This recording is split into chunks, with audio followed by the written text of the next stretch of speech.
네, 이 시간은 주님이 알려주신 기도 7번째 시간입니다. 오늘 나눌 말씀은 뜻이 하늘에서 이루어진 것 같이 땅에서도 이루어지이다는 내용입니다. 이 내용을 살펴보기 위해서는 첫 번째, 영원전, 창세전 하나님께서 세우신 뜻이 무엇인가? 이것을 살펴보다 보면 에베소서 1장을 언급하게 될 텐데, 에베소서 1장 3절에서 5절 사이에 보면 우리를 택하사 우리를 애정하사라는 말씀이 나와요. 이 말씀 구절을 근거로 선택과 유기를 주장하는 그 애정론자들이 가장 근거 구절로 제시하는 것인데, 이 말씀이 과연 선택과 유기를 말하는 것인가, 아니면 다른 무엇을 애정한 것인가, 여기에 대해서 좀 살펴보고 애정론의 어떤 문제점을 좀 한번 짚어봅니다. 두 번째는 아들 예수 그리스도를 이 땅에 보내셔서 이루고자 했던 뜻이 있을 것입니다. 그 뜻이 무엇인가? 결국에는 예수가 이 땅에 오셔서 산출한 것이 교회인데, 결국에는 교회를 통해서 이루고자 하는 것이 땅에서 이루어질 일일 것입니다. 그래서 교회를 통해서 이루고자 하는 것이 무엇인지에 대해서 살펴봅니다. 네. 오늘 그 본 내용으로 들어가기 전에 우리가 주기도문을 보면서 우리가 잊지 말아야 될 것이 있어서 다시 한번 상기를 시킵니다. 우리 주기도문 첫 번째 시간에 주기도문은 외식과 관련이 있다고 그랬어요. 외식하는 자들에게 실질적으로 너희들 안에서 이루어질 일, 너희를 통해서 이루어질 일들, 이런 것들이 어떤 것인가에 대해서 알려주는 것이 주기도문 내용이었어요. 그래서 우리는 주기도문 내용을 통해서 우리가 형식에 매여 있는 이런 것들에서 다 벗어나고 실질적으로 어떤 우리의 신앙의 내용이 하나님의 뜻, 그 뜻이 이루어지는 것, 여기에 초점을 맞춰야 된다라는 이런 것을 염두에 두고 우리가 주기도문을 앞으로 계속 봐야 될 것입니다. 그래서 하나님께서는 우리를 이 땅에 냈고 우리를 다시 교회 중으로 부른 거에는 하나님의 창조 때부터 목적하신 것이 있고 의도한 것이 있어요. 그것을 잃어버리는 어떤 우리의 신앙이라는 것은 아무것도 이룰 것이 없고 얻는 것도 없는 그런 나무 잎만 무성한 무화과나무와 같아서, 그렇게 되면 결국에는 저주를 받게 돼요. 그래서 우리가 하나님을 신앙한다면서 하나님의 어떤 축복된 것을 받아야 되는데, 오히려 우리가 신앙한다라고 하는 것이 오히려 이것이 저주의 근거가 돼서는 안 될 거 아닙니까? 그래서 우리가 이 신앙이라는 것을 통해서 우리는 결국엔 우리 안에서 이루어져야 될 일, 우리를 통해서 이루어져야 될 일, 또 교회를 통해서 이루어져야 될 일, 이런 것들에 대해서 주목하지 않으면서 신앙한다라는 것은 참 문제가 있다라는 생각이 들어요. 그래서 우리 말씀을 보면 우리 잘 알고 있는 요한복음 4장 34절에 보면은 주님이 먹은 양식이 있죠. 주님은 나를 보내시는 이의 일을, 그 보내시는 이의 뜻을 행하여 그 일을 온전히 이루는 것이 나의 양식이라고 그랬어요. 그럼 주님이 이 땅에 오셔서 그 양식으로 드신 일, 그래서 하나님의 뜻을 온전히 이룬 일, 그 일이 있단 말이에요. 그 일이 우리와 우리 교회와 상관이 없게 되면 우리가 하고 있는 것의 어떤 신앙의 어떤 것은 내용 없는 형식에 지나지 않게 되기 때문에 우리가 실질적으로 우리가 오늘도 말씀을 추구하고 말씀을 묵상하고 또 말씀 증거를 듣고 이런 것들이 실질적으로 무엇과 연결되고 있는지, 실질적으로 무엇이 지금 현재 이루어지고 있는지, 이런 거에 대해서 한번 생각해 보면서 앞으로 나눌 말씀을 좀 이렇게 더 나아갔으면 하는 바람에서 다시 한번 상기시킵니다. 예, 오늘 살펴볼 첫 번째 주제, 창세전에 세우신 하나님 뜻은 무엇인가? 그것은 결론부터 먼저 말씀을 드리면 하나님 나라를 건축하는 것이다. 자, 여호와 하나님이 이스라엘에게 가장 많이 말씀하신 것이 뭐냐면, 나는 너희 하나님이 되고 너희는 나의 백성이 되리라. 그래서 하나님이 주관자 되시고 그에 속한 백성이 되는 나라, 이 나라가 하나님께서 영원전, 창세전에 세우신 하나님의 뜻이다 라고 저는 결론을 내리고 있습니다. 네, 하나님의 뜻을 이렇게 살펴보기에 앞서서 우리 주기도문은 마태복음 6장에 기록되어 있고 또 누가복음 11장에 기록되어 있어요. 그런데 이 마태 기록과 누가의 기록에서 가장 큰 차이점은 뭐냐 하면 오늘 우리가 말씀을 나누고자 하는 뜻이 하늘에서 이루어진 것 같이 땅에서도 이루어지다는 이 말씀이 마태는 기록하고 있고 누가는 이 내용이 없다라는 거예요. 그러면 누가는 왜 이 내용을 별도로 기록하고 있지 않을까에 대해서 우리는 한번 생각을 해보면 우리가 지난주에 나누었던 나라가 임하옵시며라는 이 말뜻에는 뜻이 하늘에서 이루어진 것 같이 땅에서 이루어지다 이 내용이 포함되어 있다라고 보는 것이 누가의 생각이에요. 저도 여기에 동의가 돼요. 왜냐하면 하늘에서 이루어진 것이 땅에서 펼쳐져서 그것이 이루어지면 결국에는 땅에 하나님 나라가 이루어지는 거예요. 그것이 이제 결국에는 이제 교회의 모습이 되겠죠. 그래서 결국엔 하나님 나라가 임한다라는 것은 하나님의 뜻이 통치 원리가 되고 하나님 뜻 앞에 인간의 뜻이 내려지는 그것이 되어야지만이 하나님 나라가 임하는 것이 되는 것이죠. 그래서 결국에는 인간의 생각, 인간의 애자라는 것은 육에 대한 일, 땅에 대한 일인데 이런 것을 내려놓고 하나님의 뜻이 우리의 뜻이 되면 우리 각자의 뜻이 되면 그것이 하나님 나라예요. 그래서 앞서서 우리가 창세전에 하나님의 뜻이 무엇이냐? 그것은 하나님 나라를 건축하는 것이다. 그래서 우리의 모든 오늘의 주제의 어떤 내용은 결국엔 지난 시간에 앞서서 나눴던 나라가 임하옵시며의 제2편에 가까운 내용이다. 그래서 뜻이 하늘에서 이루어진 것이 땅에서 이루어지는 것은 하나님 나라가 건축되는 것을 원하는 그런 어떤 강구다라고 결론을 내릴 수 있겠습니다. 자, 하나님의 뜻을 좀 더 명확하게 정리를 내리고 들어가기를 원합니다. 하나님의 뜻은 창조주 하나님으로서 가지는 창조 목적과 맥을 같이 합니다. 이 하나님의 뜻은 하나님만이 고유하게 가질 수 있는, 품을 수 있는 것이고 하나님만이 이룰 수 있는 일이에요. 그래서 그것은 우리가 앞서서 하나님의 뜻은 하나님 나라, 하나님의 세계를 이루는 것이라면 이것은 온전히 하나님께서 우리에게 이루어 주지 않으면 이루어질 수 없는 그 나라임을 우리는 알 수가 있어요. 그러면 우리가 하늘과 땅에서 이루어지기를 원하는데 그러면 그때 하늘과 땅이 무엇이냐? 우리 첫 시간에 하늘에 계신 우리 아버지 할 때 그 하늘이라는 것은 하나님의 영이 임재해 있는 그 상태를 하늘이라고 말씀을 드렸어요.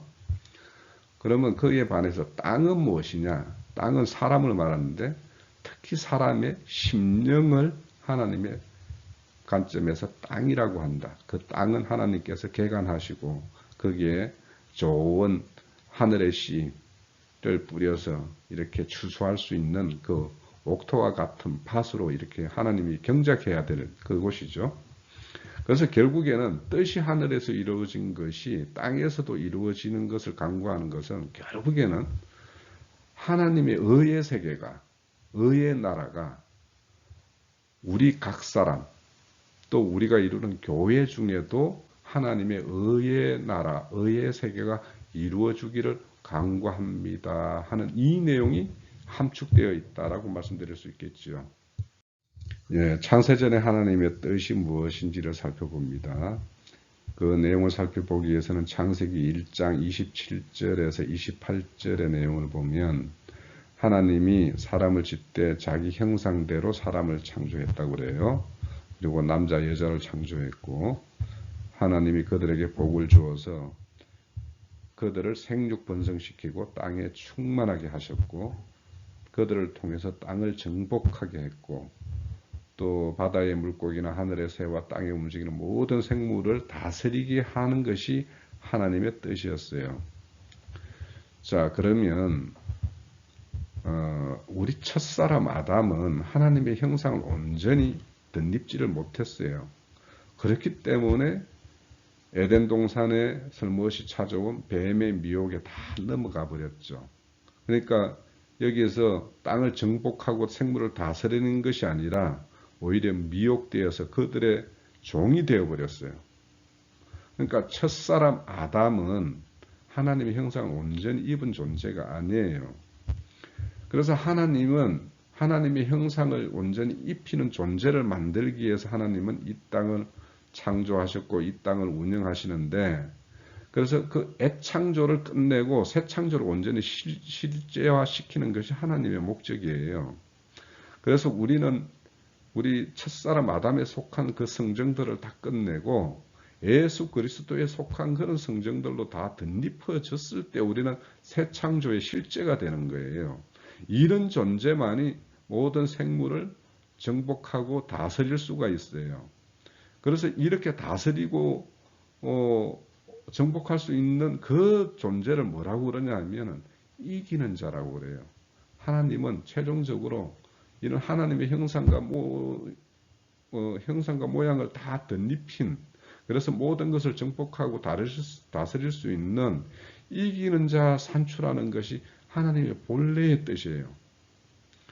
그래서 이 일을 하기 위해서 하나님은 모든 일을 행하시는데, 대표적으로 이제 이스라엘의 어떤 그런 가정을 보면 아브라함에게 약속한 그 후손들을 애굽에다 넣어서 400년 동안 애굽 풀무불로 연단을 해요. 그들을 때가 찼을 때 출애굽을 시키죠. 출애굽 과정에서 이적과 기적을 보여줌으로 인해서 여호와 하나님에 대한 믿음을 주기를 원했어요. 그 믿음을 가지고 강약기를 행하면서 하나님께서는 시험을 했어요. 그런데 이 시험에 모두가 다 이 이스라엘이 실패를 했죠. 그런데 그 강야에서 태어난 자들과 딱 여호수아와 갈렙이라는 두 사람만 이 싸움에서 시험에서 이겨서 목적했던 가나안 땅에 들어가서 가나안 정복 전쟁을 성공적으로 마쳐요. 여호수아의 인도하에서. 그래서 이렇게 이기는 자를 산출하는 것이 하나님의 본래의 뜻이었어요. 그래서 우리는 첫째, 하나님의 뜻은 이 모든 땅을 정복하고 모든 생물을 다스릴 수 있는 이기는 자들을 이 역사적 물리적인 공간에서 창출해서 하늘의 영원한 기업을 물려주는 것이 하나님의 뜻이었다라고 말씀드릴 수 있어요. 자, 창세 전에 하나님의 뜻을 살펴보고 있는데요. 우리가 오늘 주제가 뜻이 하늘에서 이루어진 것이라고 말을 할 때 그 하늘에서 이루어진 것은 창세 전에 하나님께서 뭔가 계획을 했고 목적을 세웠다라면 그것은 이미 하늘에서 이루어진 것이죠. 왜 그러냐? 하나님은 전지전능하신 분이에요. 실패가 있을 수 없으시는 분이죠. 그런데 그분이 계획했고 그분은 목적을 설정했다라면 그 계획은 완벽하고 그 목적은 달성될 수밖에 없는 것이죠. 그렇다면 그거는 이미 이루어진 것이죠. 그러면 그 이미 이루어진 일이 하나님의 계획과 시간표대로 이 물리적인 역사적 공간에서 수많은 사건과 하나님께서 동원하시는 각 사람이면 사람, 모든 것을 동원해서 하나님의 일을 이루어 가시는 중에 있어요. 그래서 지금 역사상에 펼쳐지는 것은 하나님의 시간표대로 하나님의 경륜대로 진행되고 있는 것뿐이에요. 따라서 하나님께서 앞서서 세웠던 그 하나님의 형상과 모양을 입은 사람, 그런 사람들을 통해서 하나님의 성품을 덧입은 그런 어떤 사람들이 그런 사람을 통해서 하나님의 성품이 더 표현되고 그런 표현들을 통해서 하나님 나라는 확장되어서 하나님 나라는 하나님이 원하는 그 수만큼 참여케 되는 그런 교회의 모습으로 이루어졌을 때 하나님께서는 하나님의 뜻이 성취되는 것이죠. 이렇게 하나님의 어떤 모든 창조 목적과 계획은 차질 없이 이루어질 수밖에 없고 이루어져 가고 있어요. 그래서 하나님의 어떤 창조 목적과 계획은 이미 하늘에서는 이루어진 일이라고 볼 수 있죠. 그러면 그것이 땅에서 이루어져야 되는데 그 땅이라는 것은 우리 각자가 그 땅에 속해야 되겠죠. 우리 교회가 그 하나님의 계획과 목적에 합치되게끔 거기에 참여되어야 되겠죠. 그래서 그것을 이루어 달라고 하는 그런 강구의 내용이 포함되어 있다라고 볼 수 있는 것이에요. 자, 창세적 하나님의 뜻을 살펴보고 있는데, 창세전 하나님의 뜻 가운데는 예수 그리스도를 이 땅에 보내셔서 예수 그리스도를 통해서 모든 신령한 복을 우리에게 주고 우리를 그분의 아들들이 되게 하실 그런 계획을 다 세워 놓으셨어요. 자, 그것이 뭐냐면 에베소서 1장 3절에서 5절에 있는 내용이에요. 그런데 이 내용이 그러니까 예수로 통해서 우리에게 신령한 복을 주고 우리에게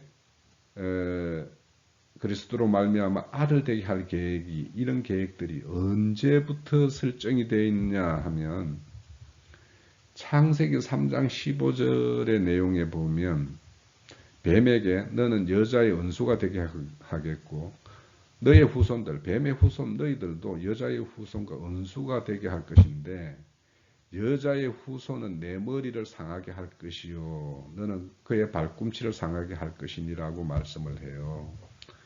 여기에 여자의 후손으로 오실 자가 누구냐 하면 예수 그리스도라는 거예요. 그리고 창세기 3장 21절에 보면 여호와 하나님이 아담과 그의 아내를 위하여 가죽옷을 지어 입히실 계획을 말씀해요. 이것이 결국에는 어린 양의 희생에 의해서 가죽옷이 양의 희생에 의해서 가죽을 취할 수가 있고 그것으로 수치와 부끄러움을 나는 아담과 그 아내를 이렇게 가리는 앞치마를 해주겠다라는 거 아닙니까? 그런데 우리가 그리스도가 이 땅에 오셔서 그가 이루신 그 의를 우리가 믿음으로 그리스도의 의를 옷 입는다고 이야기하죠. 그것을 말하고 있어요. 다 애표하고 있는 것이죠. 그렇게 애표되고 있는 그 예수가 이 땅에 베드로전서 1장 20절에서 21절 사이에 보면 창세전부터 미리 알리신 바 된 그이가 말세에 너희를 위해서 나타나신 바가 됐다라는 거예요. 그러니까 예수가 이 땅에 오신 거는 창세전에 그분이 이 땅에 이렇게 오실 것이 계획되어 있었고 그분에 의해서 우리에게는 신령한 복, 하늘에서 속한 신령한 복 이런 것들을 주게끔 한 건데 그 신령한 복이라는 것은 뭐냐? 하나님의 아들들 되게 하는 것. 이것이 창세전부터 애정되어 있었다라는 거예요. 그러니까 이 애정론이라는 것은 이 예수가 애정되어 있고 예수 안에서 이루어질 계획들이 하나님이 미리 애정하셨던 이 내용이 진정한 애정론인 거예요. 우리가 누군가를 선택하고 누기는 육이 될 걸로 이렇게 정해져 있다라는 이는 애정론은 하나님의 어떤 말씀과 전혀 맞지 않는 거예요. 이따가 제가 말씀 드려볼게요. 자, 앞서서 말씀드린 대로 창세전에 하나님께서는 예수 그리스도 안에서 모든 것을 이루실 것을 이렇게 애정해 놓으셨어요. 그런데 이제 그런 어떤 큰 줄기에서 그런 내용인데 이것을 누구는 구원으로 누구는 유기로 이렇게 정해져 있다라는 이 애정론의 근거 구절로 앞서서 말씀드린 대로 에베소서 1장 3절에서 5절의 말씀을 많이 인용하기 때문에 그 말씀이 진정 무엇을 말하는지 거기에서 어떤 문맥상에 어떻게 읽어야 되는지 이런 거에 대해서 좀 말씀을 드려볼게요. 자, 선택과 유기 애정론의 허구에 대해서 좀 말씀드리려고 그러는데 오늘 내용은 에베소서와 관련된 내용으로만 한정해서 좀 말씀드립니다. 왜냐하면 이 선택과 유기를 말하는 애정론자들이 가장 근거구절로 세우는 것이 이 에베소서 1장 3절에서부터 14절까지 단락을 가지고 말씀을 해요. 그러면서 여기에 우리를 택하사 우리를 애정하사 이할 때 그 우리 속에다가 다 묶어서 여기에 다 들어가는 사람들은 애정을 입은 자고 그렇지 않은 자는 다 유기되기로 그런 게 예정되어 있다. 이런 말씀을 해요. 그러니까 우리 교회에 지금 출석하고 지금 이렇게 교회를 이루고 있는 사람들은 다 예정을 입었고 그렇지 않은 자들은 다 유기되기로 되어 있는데 그 사람이 누가 예정되어 있고 누가 유기되어 있는지는 우리는 모른다. 이렇게 말을 하면서 이 예정론을 말하는데 이 편지는 그냥 단순한 문맥으로만 봐도 그것이 아니다라는 것을 금방 알 수가 있어요. 왜냐하면 여기 보면 4절하고 5절에 보면 우리를 택하사 우리를 애정하사 할 때 이 우리라는 것을 믿는 모두를 말하는 것이 아니에요. 여기에 지금 우리는 여기에 우리는 이 편지를 보내는 사람들이 있고 편지를 받는 사람들이 있죠. 여기에 우리는 편지를 보내는 척에 지금 현재 이 에베소 보내는 서신은 바울이 로마에 감금되어 있을 때 보낸 편지예요. 그때 그 감금되어 있는 로마까지 함께 한 사람이 뭐냐면 누가예요. 그 누가 외에도 뭐 옆에 여러 조력자가 있을 수는 있겠죠. 그런데 여기서 우리를 택한다고 할 때는 바울 편에서 지금 편지를 보내는 편에서 이제 자신들을 말을 할 때 우리들이라고 이렇게 이야기를 하고 있는 거예요. 이 문맥상으로. 그래서 왜 여기에 우리들이라는 것이 그런 것이 내용이냐라는 것을 딱 알 수 있는 것은 에베소서 1장 13절에 보면 이 편지를 받는 너희라고는 말이 나와요. 그러니까 그 위에까지는 다 우리는 이렇게 이야기하면서 너희는 이라고 이야기해요. 그 문맥을 보면 12절에서부터 13절을 볼게요. 이는 우리가 그리스도 안에서 전부터 바라던 그의 영광의 찬송이 되게 하려 하심이라. 그 안에서 너희도 이 편지를 받는 너희도 진리의 말씀 곧 너희의 구원을 복음을 듣고 그 안에서 또 믿어 약속의 성령으로 인치심을 받았으니 자 그러면 이미 이 편지를 받는 자들은 바울 사도의 복음을 전해 들어서 믿는 자들이에요. 그리고 이 자들이 또 어디 가서 복음을 전거했던 사람들이 있겠죠. 그래서 너희들이 전하는 그 구원의 말씀을 듣고 또 믿는 자들 그들도 성령의 인침을 받기를 원한다. 그래서 인침을 받아야지만이 여기 우리라고 하는 바울과 누가와 그 로마에 있는 편 사람들이 다 그리스도 안에서 우리는 아들들이 되어 있다. 아들들이 되었다. 너희들도 성령의 인침을 받아서 우리의 기업의 보증이 되신 분, 성령의 인침이 우리의 보증이 됐고 너희들에게도 보증이 되기를 원하는 이 소망으로 지금 편지를 보내고 있는 거예요. 지금. 그런데 여기에 우리를 택하고 애정했다라는 말은 바울 사도와 그 동력자인 누가와 이런 특별한 목적을 가지고 그러니까 바울 사도는 많은 교회를 개척하고 복음 증거자로서 이방인 그 사역을 전도 사역을 했던 사람이죠. 그와 동력해서 누가는 그 바울 사도의 모든 행적들을 이렇게 다 기록하고 했던 사람이에요. 그래서 서신도 어쩌면 다 대피를 했을 수도 있어요. 이 누가에 의해서.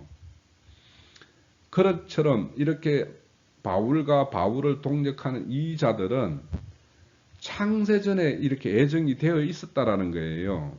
자, 이 말씀은 이사야서 49장 1절에 보면 이사야 본인도 창세전에 복중에 자신은 하나님의 어떤 사도로 선지자로서 부름받을 자로 이렇게 선택이 되어 있다라고 이렇게 말씀하는 것이 나와요. 49장 1절에 선들아 내게 들으라 먼 곳 백성들아 귀를 기울이라 여호와께서 태에서부터 나를 부르셨고 내 어머니의 복중에서부터 내 이름을 기억하셨으며 라고 말씀을 해요. 그러니까 이 이사야 선지자도 자신의 어떤 사도로의 어떤 택함과 부르심을 받은 것은 이미 내가 복중에 짓기도 전에 이렇게 택함이 되었다라고 이렇게 말을 하는 거예요. 바울 사도도 왜 이렇게 창세전에 이렇게 우리의 택함을 받았다라고 이렇게 말씀을 하시느냐 하면, 앞서서도 하나님의 모든 계획과 목적은 하나님의 어떤 계획 시간표에 따라서 하나님의 경륜에 따라서 다 사건과 거기에 동원될 사람들을 다 미리 다 예정을 해 놓으셨죠. 예수를 그렇게 예정해 놓았던 거와 매 마찬가지로. 그렇게 그런 특별한 목적과 목적을 위해서 이렇게 예정되어 있는 사람은 창세전에 하나님의 그런 어떤 목적을, 창세전의 모든 계획과 목적을 설정할 때 그때 다 예정이 되어 있다라는 거예요. 그거를 말하는 거예요. 왜 이런 걸 바울 사도가 이렇게 이런 것을 강조하느냐 하면, 바울 사도는 예수가 직접 세운 사도가 아니에요. 성령이 세운 사도예요. 그래서 바울 사도가 사도역을 할 때 가장 도전을 많이 받았어요. 왜냐하면 다른 사람들은 예수가 직접 세웠지만 바울 사도는 성령이 세웠는데 그걸 본 자가 없어요. 물론 다메섹에 갈 때 함께 갔던 사람들 몇몇은 그것을 직접 보았을 수도 있죠. 그렇지만 많은 사람들은 예수의 제자로서의 어떤 바울이 그렇게 행했던 모습들이 없기 때문에 오히려 예수와 예수 제자들을 박해하고 그들을 억압했던 사람이었기 때문에 더더욱 사도에 대한 이 도전을 심하게 받았던 사람이에요. 그래서 이런 내용들을 선지자 이사야가 말했듯이 바울 사도도 당신의 이런 사도로서의 어떤 택함, 이런 사역자로서의 어떤 세움을 받은 것, 이런 것들은 택정의 창세전에 그렇게 예정되어 있었다라는 걸 말하는 것이에요. 이건 문맥상으로도 금방 알 수 있는 것이에요. 한번 차분하게 여기에서 우리와 여기서 말하는 너희를 딱 대비시켜 놔놓고 딱 말씀을 읽어보면, 아, 편지를 보내는 발신자 입장에 있는 사람이 우리고, 이 편지를 받는 자 입장에 있는 사람이 아, 너희구나 하는 것은 금방 알 수 있는 내용이에요. 그래서 여기를 가지고 선택과 유기라고 말하는 것은 정말 앞뒤가 맞지 않는 거예요. 이 우리나라 이 장로 교파의 어떤 입맛에 맞는 칼빈 교리에 의해서 모든 것이 해석되어지는 병폐가 바로 여기 있는 거예요. 자, 그러면 또 한 번 더 살펴볼게요.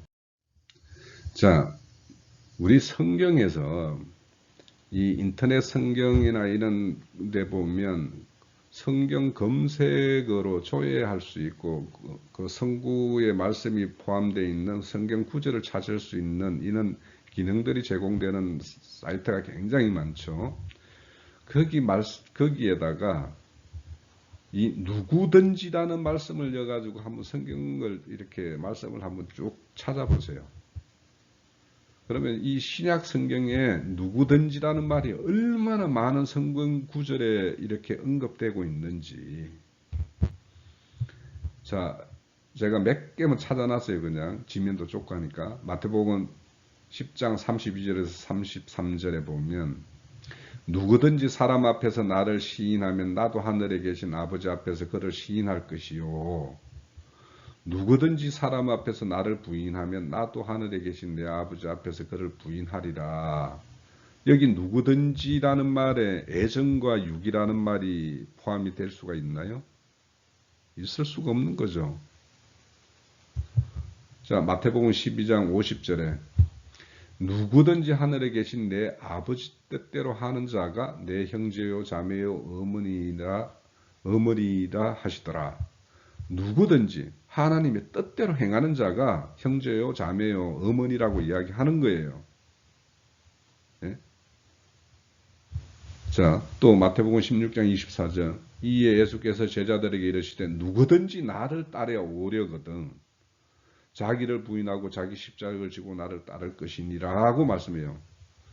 자, 여기에 누구든지라는 말씀에 선택과 유기라는 말이 있을 수 있어요? 미리 정해져 있고 너는 미리 구원받기로 예정되어 있고 누구는 유기되기로 예정되어 있다라고 있을 수 없는 이야기죠. 자, 에베소서 1장 4절에서 택하사, 에베소서 1장 5절에서 애정하사라는 의미는 많은 것들 중에서 특별한 목적과 용도로 택함을 말하는 거예요. 이 헬라어를 찾아보시면, 그래서 이 구원의 선택과 유기와 전혀 상관없는 이 내용이다라는 걸 앞에서 말씀을 드렸어요. 그래서 여기에서 우리를 택하사 우리를 애정하사 하는 것은 사도의 직분을 수행하는 사도로서의 어떤 택함을 애정되어 있었다라는 걸 말하는 거예요. 그래서 사도의 직분에 대해서 사도 직분에 대한 불신, 이거에 대해서 자신을 변증하기 위해서 행한 것이 바로 에베소서나 모든 서신서에 하나님 뜻대로 택함을 받은, 이렇게 말씀을 하시는 거예요. 부름을 받은. 자, 그래서 이 에베소서 1장의 그 우리가 금방 살펴봤던 내용은 큰 뜻 안에는 모든 하나님의 뜻은 예수 그리스도 안에서 이루어질 것을 말씀하는 구절이었다. 자, 지금까지 이 선택과 유기 애정론을 믿는 분들은 제가 여기 외에 다른 어떤 애정론이라는 걸 말하는 그런 관련 구절들에 대해서 다 이게 변증을 할 수 있어요.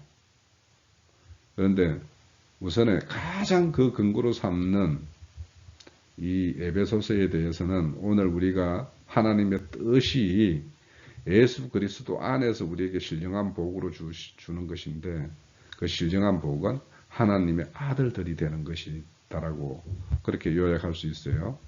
그래서 우리가 이 하나님의 뜻을 살펴보는 가운데 그 에베소 교회에 보낸 편지 내용이 포함되어 있기 때문에 이 선택과 유기 애정론에 대해서 좀 문제를 정리하고 가고자 해서 이렇게 특별히 살펴본 내용입니다.